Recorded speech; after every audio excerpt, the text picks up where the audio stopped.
കുണ്ടത്തിക്കോട് വെടിക്കെട്ട് അപകടത്തിൽ കാണാതായ ഗിരീഷിന്റെ അമ്മ മരിച്ചു. തൃശൂർ കോട്ടപ്പുറം സ്വദേശിനി ഗൗരിയാണ് മരിച്ചത്. 74 വയസ്സായിരുന്നു. ഗിരീഷിനെ കാണാതായതിനെ തുടർന്ന് കടുത്ത മാനസിക വിഷമത്തിലായിരുന്നു. പക്ഷാഘാതത്തെ തുടർന്ന് ചികിത്സയിലായിരുന്ന ഗൗരി വെടിക്കെട്ട് അപകടം നടന്നതിന്റെ തലേ ദിവസമാണ് ഡിസ്ചാർജ് വാങ്ങി വീട്ടിലേക്ക് വന്നത്.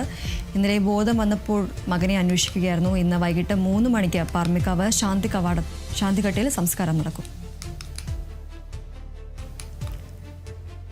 വളരെയധികം ദുഃഖകരമായ വാർത്തയാണ് വരുന്നത്. കുണ്ടത്തിക്കോട് വെടിക്കെട്ട് അപകടത്തിൽ കാണാതായ ഗിരീഷിന്റെ അമ്മയാണ് മരിച്ചത്. തൃശൂർ കോട്ടപ്പുറം സ്വദേശിനിയായ ഗൗരിയാണ് മരിച്ചത്. 74 വയസ്സായിരുന്നു. ഗിരീഷിനെ കാണാതായതിനെ തുടർന്ന് ഗൗരിക്ക് അടുത്ത മാനസിക വിഷമത്തിലായിരുന്നു. പക്ഷാഘാതത്തെ തുടർന്ന് ചികിത്സയിലായിരുന്നു. വെടിക്കെട്ട് അപകടം നടന്നതിന്റെ തലേ ദിവസമാണ് ഗൗരി ഡിസ്ചാർജ് വാങ്ങി വീട്ടിലേക്ക് വന്നത്. ഇന്നലെ ബോധം വന്നപ്പോൾ മകനെ അന്വേഷിക്കുകയായിരുന്നു. ഇന്ന് വൈകിട്ട് 3 മണിക്ക് പാർമിക്കാവ് ശാന്തിഘട്ടിൽ സംസ്കാരം നടക്കും.